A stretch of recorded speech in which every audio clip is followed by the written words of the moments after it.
Welcome back to another video from Sapper Woodworking. Today I'm going to take some walnut lumber that I ended up purchasing from our local Habitat for Humanity. And this walnut had some issues, had some knots and checking in cracks. So I wasn't sure what I was going to make from it, but I ended up deciding to try to make a brick patterned segmented bowl. And I really like the fact that I had this nice thick stock to work with. Now usually when I make my segmented bowls, I like to use my little homemade jig on my table saw to cut the little segmented pieces. But for this project I decided to go ahead and try to use my miter saw and see how accurate I could get to really close rings. And it worked really well for cutting the angles, but I'll describe a little later a little error in the setup of my miter saw that caused me to have to use a different technique to glue the actual segmented rings up. And here I've got some scrap maple that I'm actually cutting up into strips that I'll use for the what would effectively be the mortar presentation in the brick pattern, where the walnut is the actual brick. I've now moved over to the table saw, where I'm going to simply cut these maple strips up into squares. These don't need any fancy angles. These will just be the vertical maple pieces in between the walnut bricks. And I've got all of my walnut segments cut up, my maple vertical pieces cut up, and also my maple segments, which will be the horizontal rings that will represent the brick pattern. For many of my segmented bowls, I usually glue up the rings on a wasteboard and use a rubber band to end up holding them together like a clamp effectively. But in this case, I actually had a mistake in my miter saw setup, where even though I had the angle accurate to create the round ring, the vertical angle of the miter saw blade was not square. It was off a couple of degrees. So whenever I tried to glue up these walnut rings in a circle, they ended up creating kind of a bow. So I just used another technique where I individually would glue the pieces together until I ended up gluing a half ring, and then I used a homemade jig to kind of cut those square and then mate the rings together for a nice round glue up.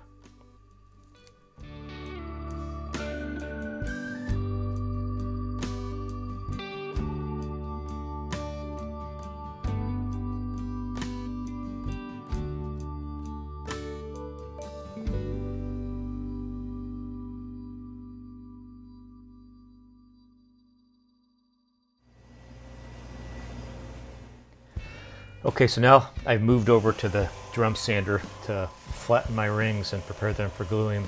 And I think I've got like 60 grit sandpaper and that thing, so it goes pretty rapidly. And there's really anything special about at this particular point gluing the walnut rings. I'm just flipping the piece on each side until I get them flat on both sides. And here I'm flattening the maple ring, which will be the horizontal mortar section. And here it took a little bit of advanced planing, because this piece at this point was a couple of millimeters thicker than the vertical maple sections. So I just kept running that through the drum sander until I flattened it so its dimension equaled the vertical section, so I have nice equal mortar joint. So you kind of have to think about that step ahead of time as you're creating your rough stock, to have enough thickness left over to bring that down to equal the vertical sections in between the walnut pieces.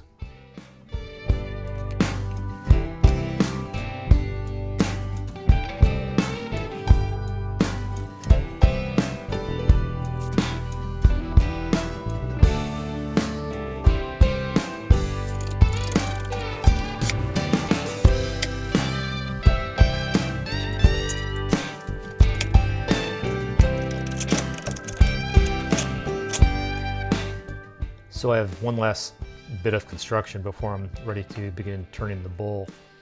I need to attach a sacrificial piece of wood to the bottom of the bowl, which is held on with the faceplate to the lathe.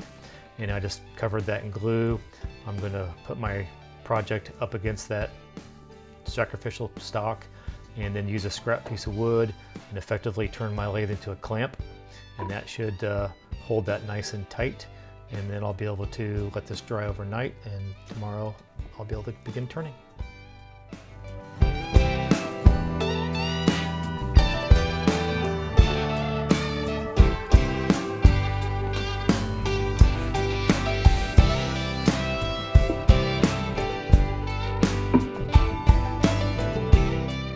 And just as a side note, I've got that blue tray below the bowl blank in case any glue drips off that sacrificial piece. And the last thing I want to do is get glue all over the cast iron part of my lathe, so I'm just using that blue plastic thing as kind of a drip tray. Thanks, Angela.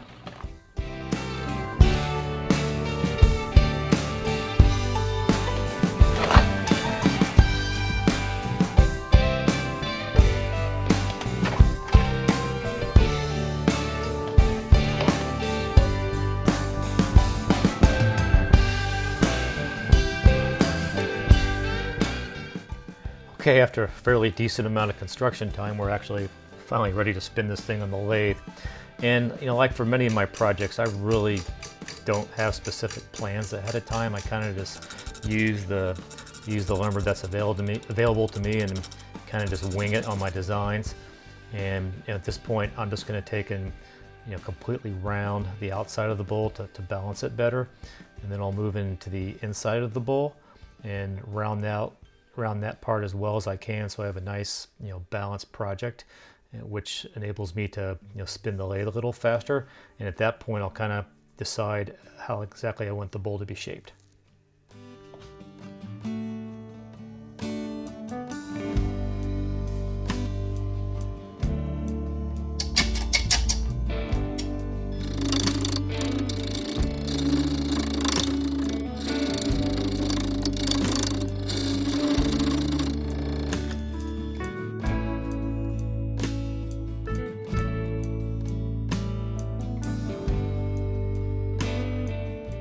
So at this point, the bowl's been rounded on the outside, rounded on the inside.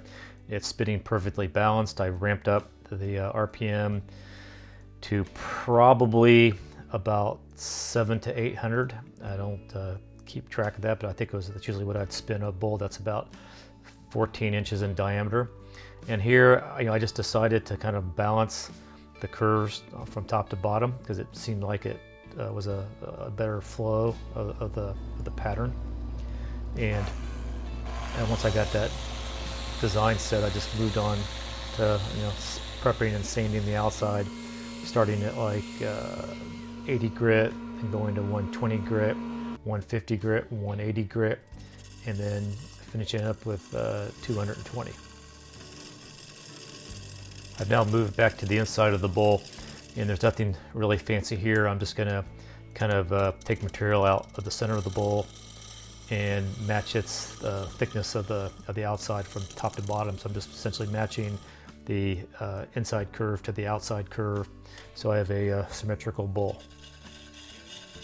One item of note that I didn't get any video of, unfortunately, is you can kind of see the very center of the bottom of the bowl. There's kind of that little star pattern spinning around, and that's just where the segmented wedge pieces from the bottom aren't matched up perfectly. I don't really pay attention to that too much when I'm gluing at the bowl. And here you can see that nice round walnut dark disc in the middle of the bottom of the bowl. So I just ended up cutting a circle out and gluing in kind of a contrasting piece in the center, and that's kind of a trademark of some of my bowls that I make. Rather than have to have those pizza slice segments match up perfectly, I just like the aesthetic of that round circle.